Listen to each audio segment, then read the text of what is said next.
Okay. So, um, hi guys. Good evening. I'm so happy to have Nina with us as our guest speaker today. Uh, Today we are going to talk about various aspects of holy matrimony and how marriage fits into today's times. So, to give you a brief introduction about Nina, she has done her engineering in electronics and instrumentation engineering. Um, and um, okay. And for the past 7 years, she has been working into the finance field, and she has been part of some of the leading financial firms in the country. She is one of the finest human beings and one of my closest friends. We have bonded over food and books. She is an avid reader, and she was the first person who knew that Sidney Sheldon was a man. Uh, we share our love for Harry Potter and Pirates of the Caribbean. She is the most authentic, humble, and optimistic person that I have met. So, with that, I welcome you, Nina. And pertaining to this particular episode, this information I think is vital that she has been married for 4.5 years, happily married, and she stays with her in laws in Mumbai. So, welcome, Nina. It is so great to have you as our first guest speaker. Thank you. Thanks, Shro. So, good evening, guys. Thank you to everyone who is tuned in today. Thank you so much for taking out the time. My name is Nina, and I'm here to share my perspective about marriage. And as Shru said, we go way back. We've been friends since 2014, and probably like the epitome of our deep friendship is, she's the only person who cried at my wedding. Like, really cried. It was only her. And so I'm just so happy and honored to be here on her channel. And I'm so happy to see the good work which she's doing in a field which she's always been passionate about. So I really hope that, our discussion and my thoughts resonates with you at least a little bit. So I'm really excited for this. So let's get started. Okay. So, Nina, the first question is, how has it been being married, and what has it changed for you? Okay, so to put a little perspective into that, I got married in 2017, and as you said, it's been 4.5 years now. And I was quite young at that time when I got married, barely 26 years old. And I think looking back now, it was easily the best decision I've taken in my life. And I think growing up, I had a very realistic picture of married life actually, thanks to my family who are, completely the wear your hearts out on your sleeve kind of people. Like any emotion, maybe anger, sadness, euphoria, even like everything was just on the table. I have never seen a day where my parents have, gone into a room and argued and then, come out and, just to show that everything is all right. So I have never had a false picture of married life. So I think that really helped me mentally prepare for my married life ahead. And it also shaped my perspective in a very realistic manner. And if I'm talking about what has changed, I would say that I've definitely matured as a person, and I have learned to take decisions collectively, both for myself and my partner. And most importantly, I have picked up a lot of people skills because my husband has a very, very close knit extended family. We live in Mumbai, and their entire family is very close. Like they have this cousins group, their uncles, their aunts, they're all very close. And thankfully, I'm very blessed actually because they've really accepted me. They've welcomed me into the family, and I've really gotten to know them so well. And just looking at their personalities, looking at how different they are, and learning to deal with so many different kind of people, I think has really helped. And that, you learn diplomacy, you learn so many things. You just learn so many things when you meet a variety of people, right? So that is a skill which I think I've definitely picked up. And overall, I think we've grown together. Like our thoughts have matured, we've grown as individuals, and also we've grown together as a couple. Yeah, I think it's like, as you mentioned, it's so important, like, to have the right role models when you are entering into the institution of marriage, and for you, it was your parents. And when you have a positive relation with your spouse and the family, I think it is such, I mean, it adds to your growth rather than what most people think, that, it's something which will drag you back. So, yeah. Exactly. So, I think the relationship is definitely, there should be some effort on your side and some effort from the family side. And I was blessed in that way because, both of that was there. It really doesn't help when you're trying to be nice and, they are snubbing you all the time, right? So there should be that. This is definitely a two-way street for sure. yeah. Okay. So, how has the institution of marriage changed from, the previous times, or like since the last generation, or from our parents' time, and how has it changed? Okay. So I think the change has been really drastic, especially if you compare like our generation and our parents' generation. The change I think has been really drastic versus our grandparents' generation and our parents' generation. So if we talk about our parents' generation, I think they lived during simpler times, where people do not have as many demands or rules and things like that. And they were told to, control their emotions. They were told to adjust. They were just, not create a hue and cry for everything. They're like, okay, just go along with it, just adjust and things like that. Gender roles were set, where the man goes out to work and the woman stays home and takes care of the kids and, cooks and takes care of the family. And mostly they were arranged marriages. And obviously, I'm sure every Indian family will have one uncle who has met the bride at the mandap, right? I think the first time you'll be meeting the bride is at the mandap. So, and those kind of stories we've heard, all of that. And so, one thing which I think is important in their generation and is drastically different now is that they shed their inhibitions and learn to love their partners after marriage. Like they got to know each other, and the love and relationship and everything really, started after marriage. And as you know, like back then it was like you get married and then you immediately have kids. So having kids was like a very quick affair back then. So because of that, I think they identify themselves as parents first and a couple only after that, like their priority has been to be parents and probably not as, to be a couple. That I'm not saying that, they ignore their partners, but being a parent was their first priority, right? And at that time, if you see marriage as an institution was more of a, a checkbox. Like if you see, first you finish your education and then you get a job. So if you get a job, that equals financial security in those times. And then you're ready for marriage, and then you get married, and then you have kids. So it's like everyone just did it that way. Nobody, at least very few people, as far as I know, challenged the societal norms back then. So this was how most things happened in their generation. But one thing that I really, really admire about that generation is how invested they were in their, marriages, because I think they considered it sacred at some point. There was this of course, they were they are a much more religious generation than us.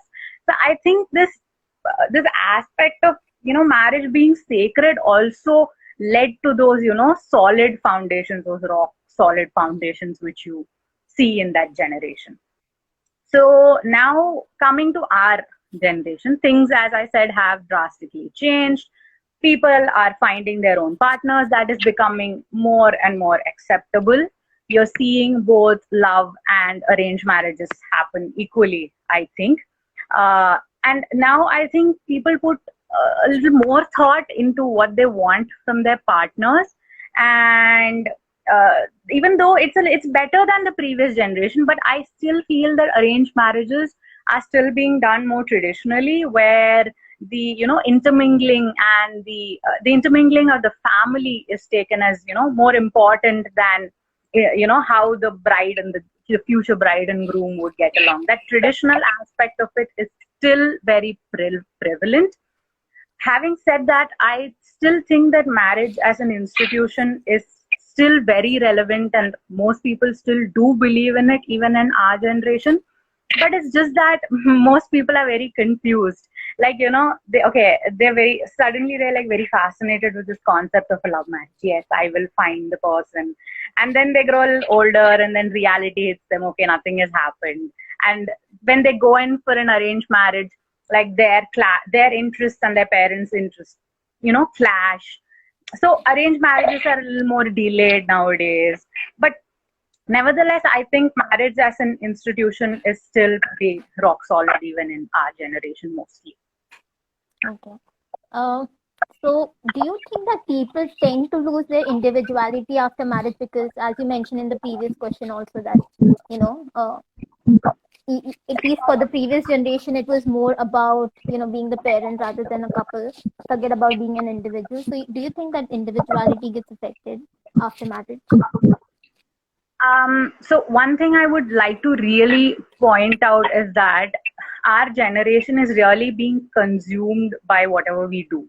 May it be work, may it be marriage. I would strongly say that any person, man, woman, whoever, should not let marriage or anything at all come in between, come in the way of what they are as a person and what they like to do, right?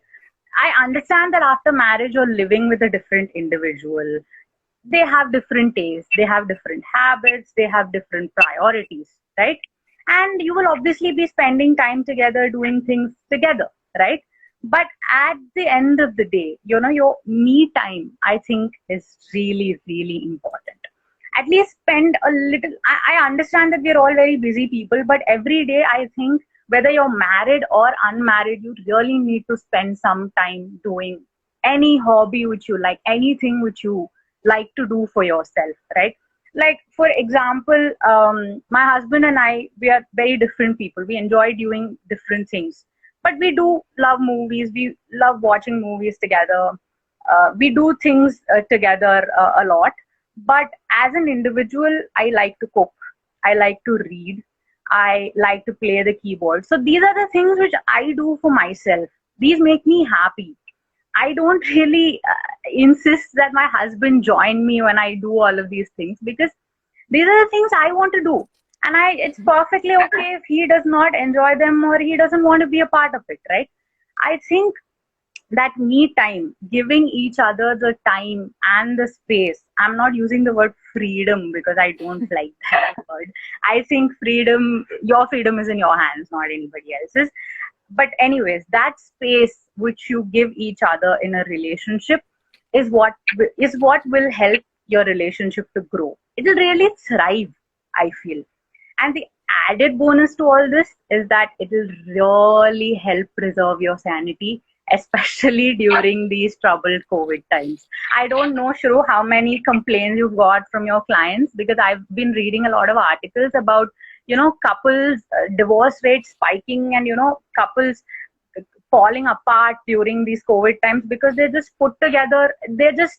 forced to spend 24 hours of the day with each other, and they're like getting fed up of each other. I think if you do have your own time, you have your own hobbies, and you have your own thing going on the side, I think your relationship will really thrive.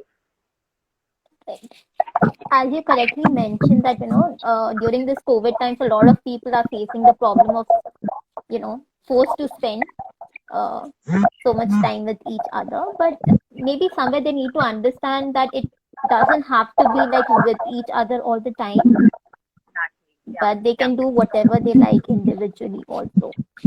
And that would actually help them to get rejuvenated and, preserve themselves and thus maintain the sanctity of the relationship as well. Exactly. Exactly.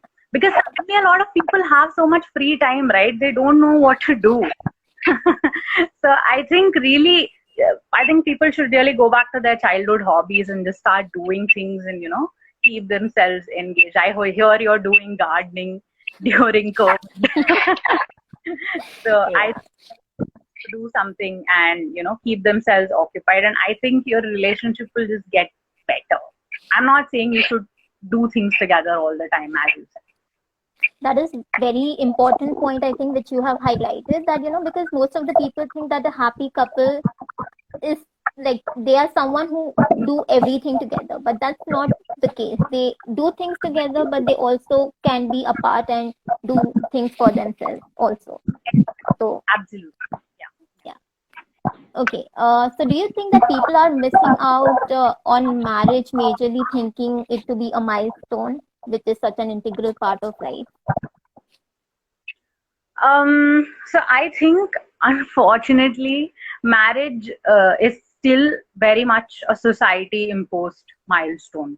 The milestone part of it has really not changed versus the previous generation, because a lot of my friends got married last year, and like a few of them who are unmarried, like they've told me that they have a lot of FOMO, like, like I'm the only one left, and they're like feeling bad about it.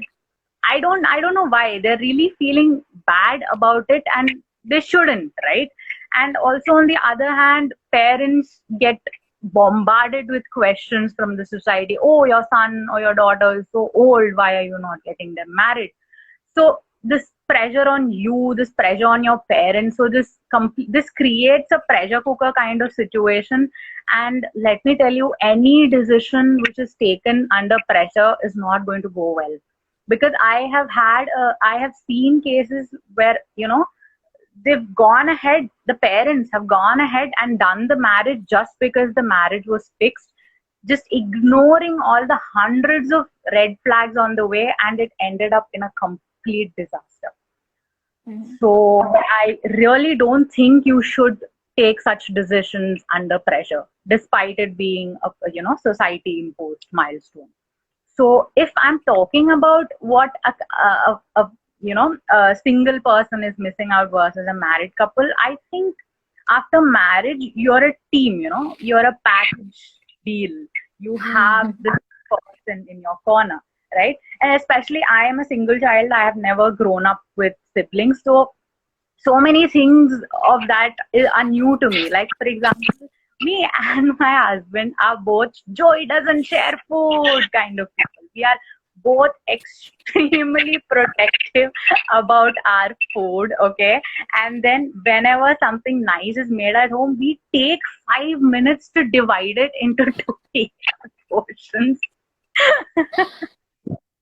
Yeah. So all of that camaraderie is what you miss out on. And because I think if you grow up with siblings, a lot of rules you just learn on the way, like how to share food and all that. Like I did not, I've never had to share food, and suddenly I have to share food, and like all the rules I'm learning like right now.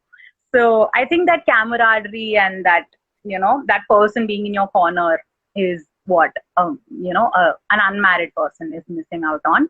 But if you look at the other extreme, what they are not missing out on, probably that extreme freedom, which a single person has.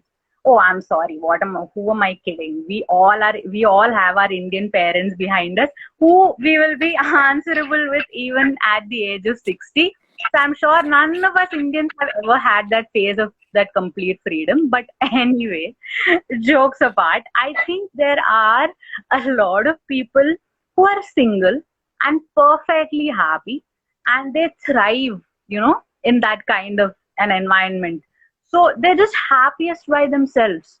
So to people like that, I think what I have to tell them is that I'm not telling them not to get married, but please do get married only if you're ready to share your time and share a major portion of your life with another person.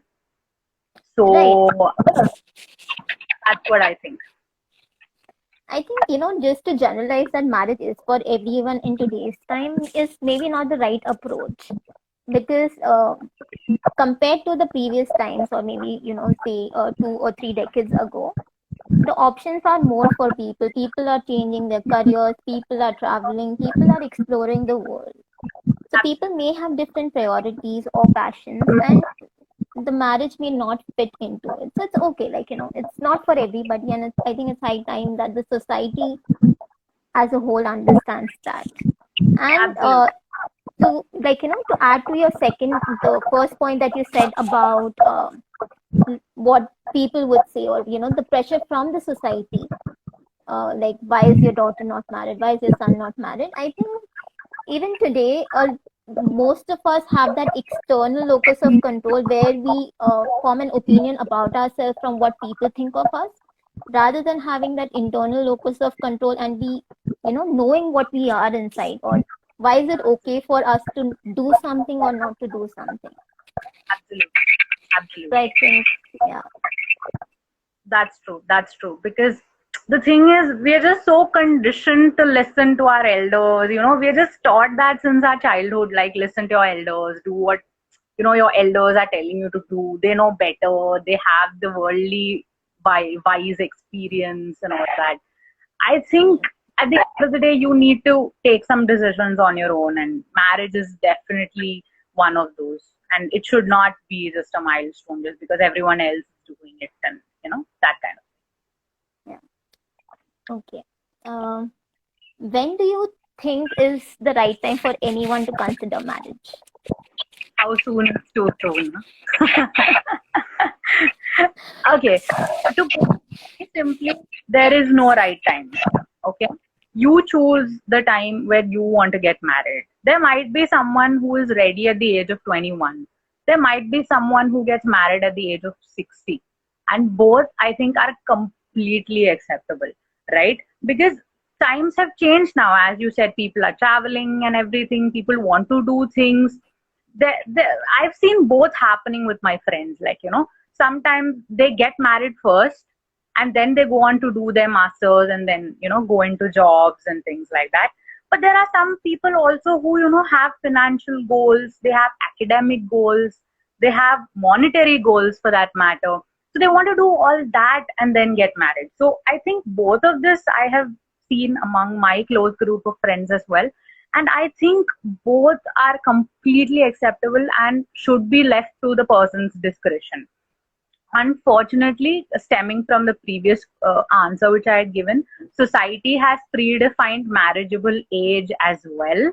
And a lot of people, as you know, just believe in pushing their beliefs down people's throats, which I Yeah. think is a very, very wrong thing to do. And another thing which I think I should talk about now is a live-in relationship. I am sure it is an extremely taboo topic to speak about in our society even now. But I think it should be normalized and it should be made acceptable where you like that person, you want to spend more time with that person, you want to get to know that person better, and you want to stay with that person and see how the relationship works out before you put it on a contract, before you put it on paper. And I think that should be completely acceptable as well. And another very controversial opinion, probably, and stemming from what we had spoken about earlier, not being married at all ever in your is also a completely viable option, right? If you think marriage is not for you, just be brave, right? And take that decision for yourself instead of being pressurized by the society and just getting into a marriage which you won't be happy in, and in the process ruining your life and the other person's life as well, right? We are all adults. The government has given us voting rights, for God's sake. I think we really need to stand up and take onus on the most important decision of your life, which I think is marriage. But I think people might differ on that. They might say, your college is the most important decision of your life. It shapes who you are professionally and all that. But I think your marriage or lack of it is the most important decision of your life, because you are choosing the person with whom you're going to share all your meals. You're going to share all your thoughts. That person is going to co-parent your children if you have them, and half of your children's genetics are going to come from that person. So I think if these points don't convince you that this is an important decision, then I really don't know, because this is the most important decision ever, and it needs to be driven not by any timeline or any societal pressure, but just the want of getting married. And if you should be ready, you should, take that decision. Okay, I want to get married, and there should be no other reason. You can't say that there is any other reason for me to get married. So I think the right time is completely in your hands. I love the way you have highlighted the gravity of that decision. So, I just love that one. Okay, moving on to our next question. Do you think quality of marriage is affected by whether it is a love marriage or an arranged marriage? That's again the age-old debate, right? It is still raging on. Love marriage versus arranged. That is probably a topic which you can handle on a complete day also. Like, you can just speak so much about it. But I think both have its own advantages and disadvantages. Like, if I'm talking about let's start with arranged marriage. So in an arranged marriage, I think basic check boxes of a person are checked out, right? Like food, culture, language, familiarity, etc. All of those basic things which you are familiar with, which you grew up with, which you saw your parents, you see your parents speak a language, so you learn that language, so you hear that other person speak that language as well. So all of those basic check boxes are checked already. But I think that it can be a big gamble if done hastily. So it's really, really important in an arranged marriage that you take time and get to know the other person. So I would like to narrate one anecdote which happened in my family here. One of my uncles, this is a story from the 1980s, so this is another era altogether.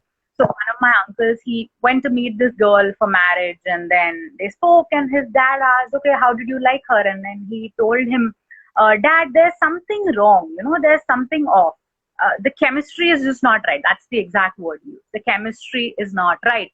So I don't think I want to go ahead with it. So his dad was like, are you serious? You want me to go and tell the girl's family that my son has a problem with chemistry with your daughter? What will they think of me? That is unacceptable. You just have to go through with it. And then they went through with it. And then later it was revealed that that lady had a lot of physical and mental issues, and everything literally like just blew up in his face. They were just trying to hide everything until the marriage got over.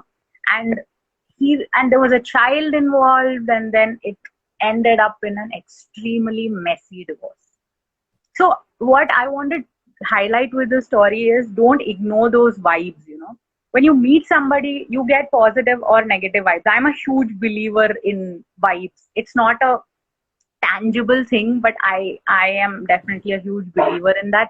Do not ignore that. I think, if it might not be tangible at that point, later on it can turn out to be something tangible, and you don't need to answer anybody by saying, it's not. If your dad asks you what chemistry, you tell it is chemistry. Chemistry is not working out, so I'm not marrying this person. I think that is a completely acceptable answer, right? So now we'll go on to love marriage.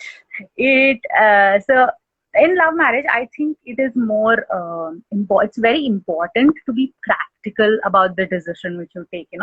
Things might seem very easy when you're dating, but when you're considering taking that next step, the step of marriage, I think you really need to think about a lot of things, and you need to be really sure.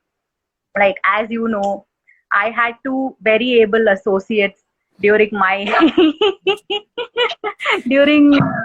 my pre-dating phase. One of it is on call with me here, and I think Rudranshu will kill me if I don't mention his name anymore.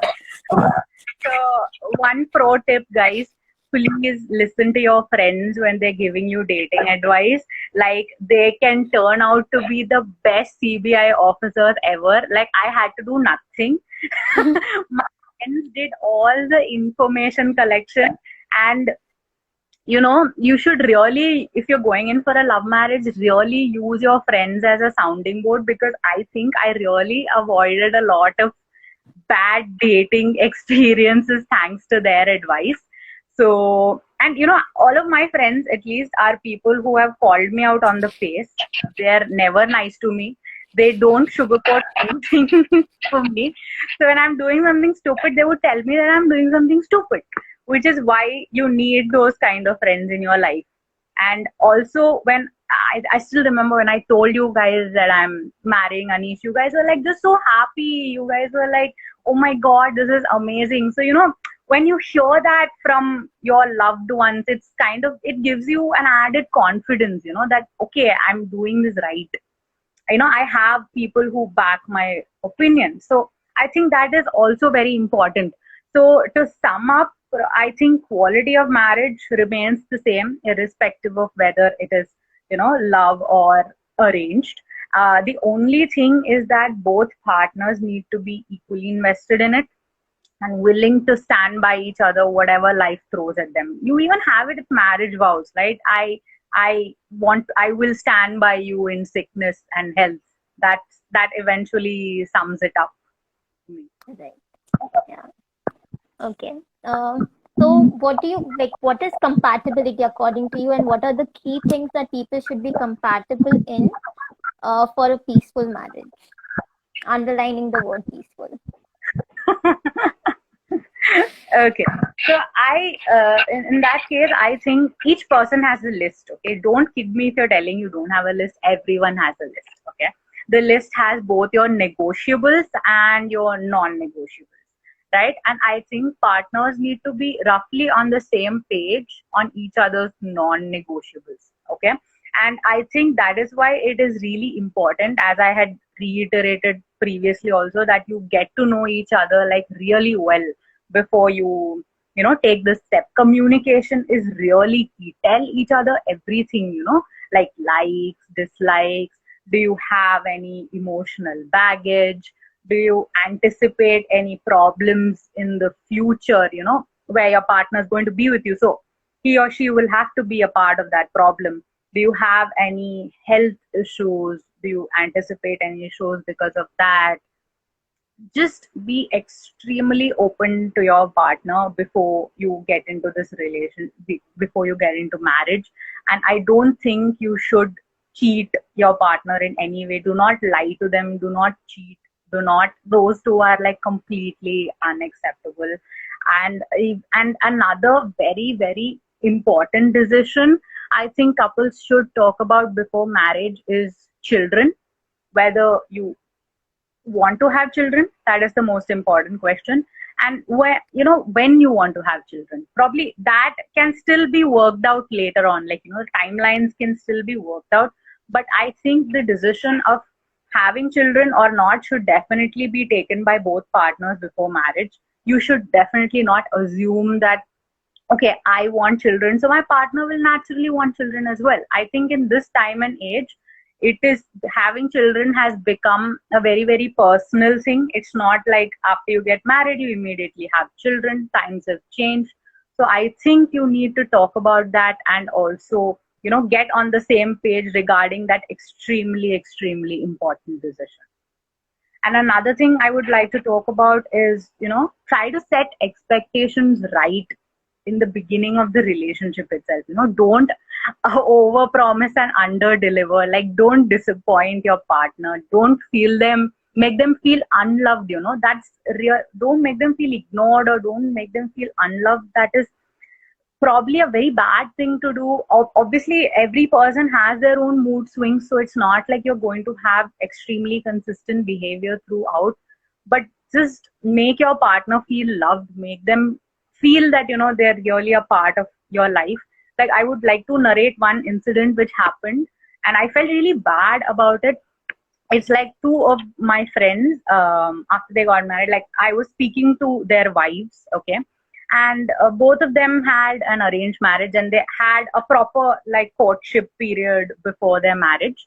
And they both of those girls, so it was just me and both of those girls, and they were both like literally saying things like, before marriage he would surprise me, he would come one day in the morning and he would drive me out to Lonavala, and he would spring these surprises on me, he would shower gifts on me. And then the other girl was like, yeah, yeah, he used to fly down to my hometown every weekend on flight and come to meet me.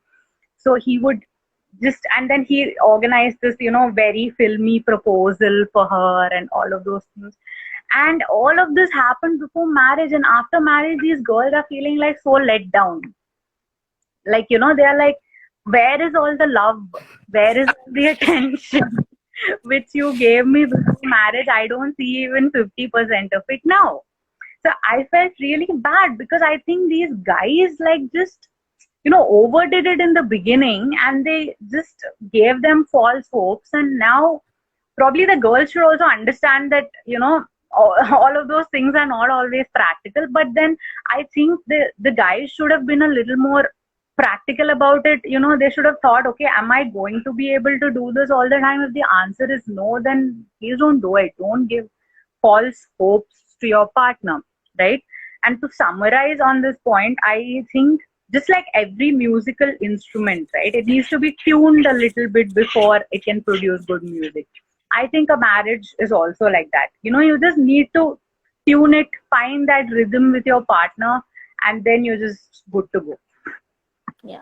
And I think it's just so important, like, a consistent effort rather than like a lot of effort in the beginning and then nothing for the time that follows, which can be quite disappointing for the other partner. Exactly. I think marriage is something in which consistency of efforts is like so vital in it being a successful marriage. Absolutely. I totally agree with that. Yeah. And now for the crunch of time, this is going to be our last question. As a working woman, do you think that it is more challenging for women today to manage, like, to have that work-life balance? And do you think that, the cost of marriage is actually higher for the woman today? So I think that really depends on two things for a woman. One is the field of work, and the second thing is the strata of society in which the woman belongs to. Okay, like let's start with field of work, where I'm sure everyone is aware now. Like fields like technology, finance, etc., have longer working hours, and which might not be very suitable for women after they have children, etc., where there is more time required at home. So but thankfully a lot of companies are actually coming up with a lot of women friendly policies now, which would really help women in the long run, like longer maternity leaves and things like that. So that is really helping to ease out the burden. And the second thing is strata of society. I think I am very blessed in that aspect because I can afford help like maids or cooks if I want to.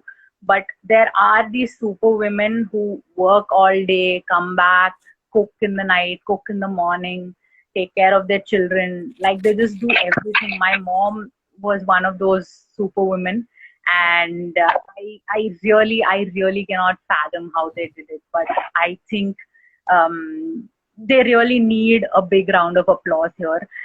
And I think the difference now is that back in the day, the decision of women going out to work was purely because is the income of the man enough for the family to live the kind of lifestyle which they want? If the answer is no, then the woman goes out to work. It was as simple as that. I think now times have changed because women are a lot more empowered. They want to have their own careers, they want to have their own wealth, and they are extremely determined to succeed. So I think despite all the challenges about increasing costs, all the challenges of debt cost, commodity prices increasing, there are so many extra challenges which women face now. And also another big problem is that women actually are the primary caregivers in the family even now. Like, they are expected to be the primary caregivers for the family, for the children, etc. But I definitely see a little bit of change coming everywhere, from the corporate side as well, and also at the side of the family, where gender roles have blurred a bit. Husbands are, men are really getting their hands dirty. They're doing all of the household work, taking care of the children and all of that. So there are green shoots, but I still think that we have a long way to go in terms of gender inclusivity. Yeah. And I think, talking about the times of our parents, because even my mother was a teacher and she was also working. At that time, the support from the family in terms of like taking care of the household chores wasn't so much. But as you mentioned, that is actually changing. It's really at the natal stage right now, but the men of the society are also understanding, because a lot of time I've heard, like, my aunts and some of the aunties in the society say that even guys have to learn how to cook now. So I'm teaching my son, so which is a very positive change to see.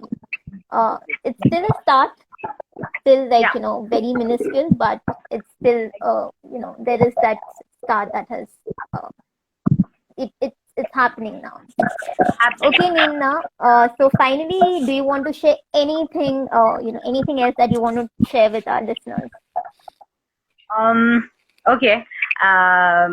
So I think the last thoughts I have are really, I feel that I'm a little underqualified to talk about this serious topic, and I'm really sorry if my answers have sounded a little, from a privileged side as well.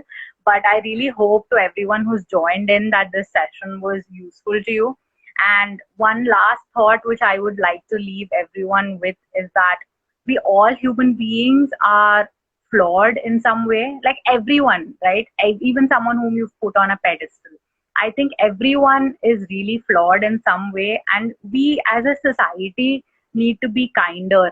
We need to help, we need to offer to help people, we need to check in on people a little more, and just be there for each other. Especially, I think this thought has come to me during these troubled times, and I think definitely that as a society we need to just be there for each other, right? And this world really could do with all the love and kindness which it can get. It's just as simple as that. And so I'll probably sign off with a quote from our favorite Albus Dumbledore. Like, I can't stop without mentioning Harry Potter, okay? So when he tells Harry, do not pity the dead, Harry. Pity the living, and above all, those who live without love. The Dumbledore, I mean, he always leaves us wiser, and so are you. So I'm sure that you have imparted a lot of knowledge and kind of a reality check to our listeners today, and you're leaving them a bit wiser than what they were before this Insta Live.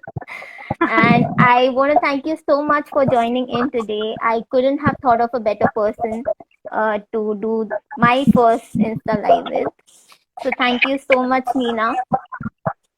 Thank you so And much. I'm so glad that we've gotten to do this together. It's been like a wonderful experience for me, and I wish you all the best with your channel, and I hope that you guys really leave the world a better place. thank you. So we are going to sign off now. Bye bye, listeners. Bye, guys. Thank you.